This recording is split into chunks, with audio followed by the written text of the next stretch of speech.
Selamat pagi anak-anak, bertemu kembali dengan Bapak Moko dalam pelajaran IPS.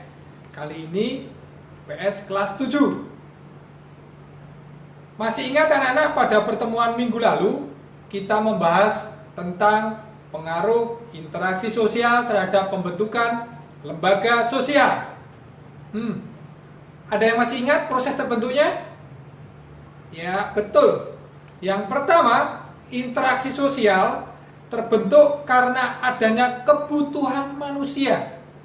Yang kedua, karena kebutuhan manusia, maka manusia melakukan interaksi satu manusia dengan manusia yang lain. Kemudian muncullah norma atau aturan. Kemudian baru muncul yang ketiga, yaitu sistem bersama yang telah disepakati. Kemudian yang keempat, yaitu muncullah lembaga sosial.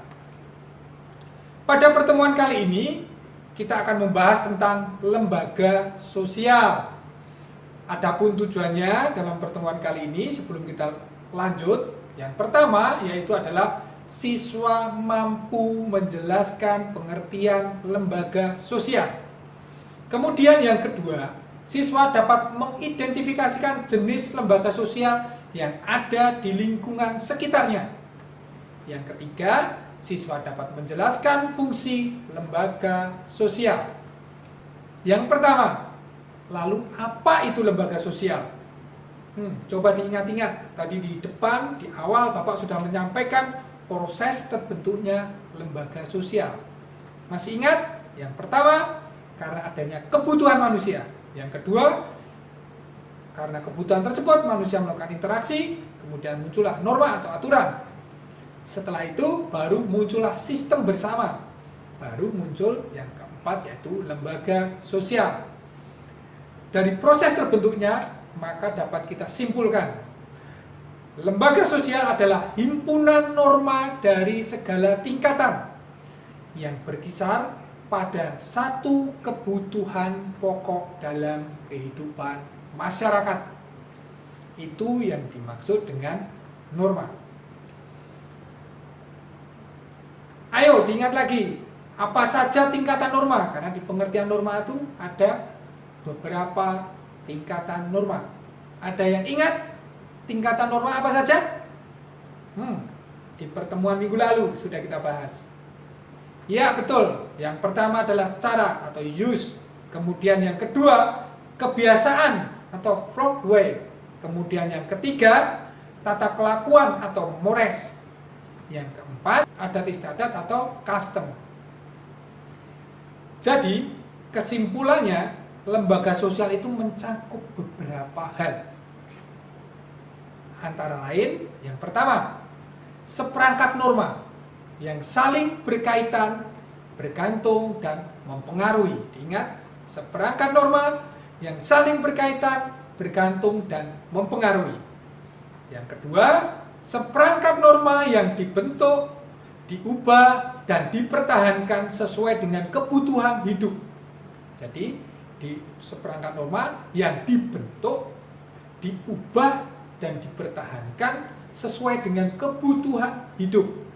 Yang ketiga, seperangkat norma yang mengatur hubungan antar warga masyarakat agar dapat berjalan dengan tertib dan teratur. Jadi, dapat disimpulkan lembaga sosial itu mencakup 3 hal. Kemudian, mari kita lihat fungsi lembaga sosial. Pada umumnya, lembaga sosial berfungsi sebagai 1. Memberi pedoman pada anggota masyarakat atau memberi pedoman pada anggota-anggota masyarakat.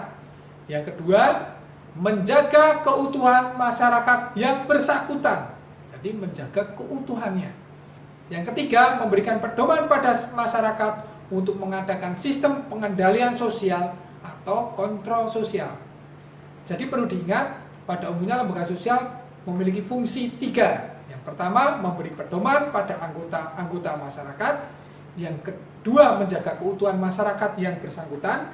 Dan yang ketiga, memberi pedoman masyarakat untuk mengadakan sistem pengendalian sosial atau kontrol. Berikutnya, Lembaga sosial bentuknya bermacam-macam. Kita akan lihat satu persatu. Ada lembaga keluarga, ada lembaga agama, ada lembaga ekonomi, ada lembaga pendidikan, dan ada lembaga politik. Pada pertemuan kali ini, Bapak akan membahas lebih mendalam tentang lembaga ekonomi. Ekonomi, kata ini tentu tidak asing bagi kalian. Ini tidak akan pernah lepas dari kehidupan manusia. Selama manusia masih hidup dan ingin melakukan pemenuhan kebutuhan, maka kegiatan ekonomi selalu dilakukan manusia. Lembaga ekonomi lahir untuk memenuhi kebutuhan hidup mereka dalam rangka mencapai kehidupan yang sejahtera. Lalu apa tujuan lembaga ekonomi? Tujuan lembaga ekonomi secara garis besar ada 7. Ingat, ada 7. Yang pertama, memberi pedoman untuk mendapatkan bahan pangan. Yang kedua, memberi pedoman untuk melakukan pertukaran barang atau barter. Ini sebagai contoh terjadi pada masa perdagangan di tempo dulu. Kemudian yang ketiga, memberi pedoman tentang harga jual beli barang. Jadi tidak menentukan harga itu seenaknya saja. Keempat, memberikan pedoman untuk menggunakan tenaga kerja. Yang kelima, memberikan pedoman tentang cara pengupahan. Dan yang keenam, memberikan pedoman tentang cara pemutusan hubungan kerja. Serta yang ketujuh, memberikan identitas bagi masyarakat. Memberikan identitas diri bagi masyarakat.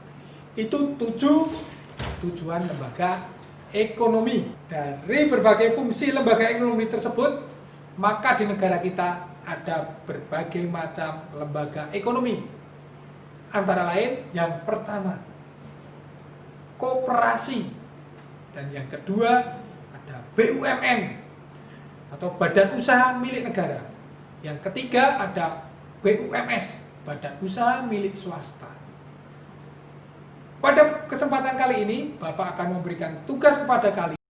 Adapun tugasnya nanti akan Bapak bagikan melalui link Google Form. Bapak persilahkan kalian kalau mau bekerja sama dengan teman kalian, ini sebagai wujud interaksi sosial di antara para siswa, khususnya siswa kelas 7 di SMP Sin Carolus. Demikian anak-anak tugas dari Bapak. Selamat bekerja dan bekerja sama. Semoga kalian tetap semangat dan jaga kesehatan. Salam Tarakanita. Satu hati, satu semangat, Tarakanita.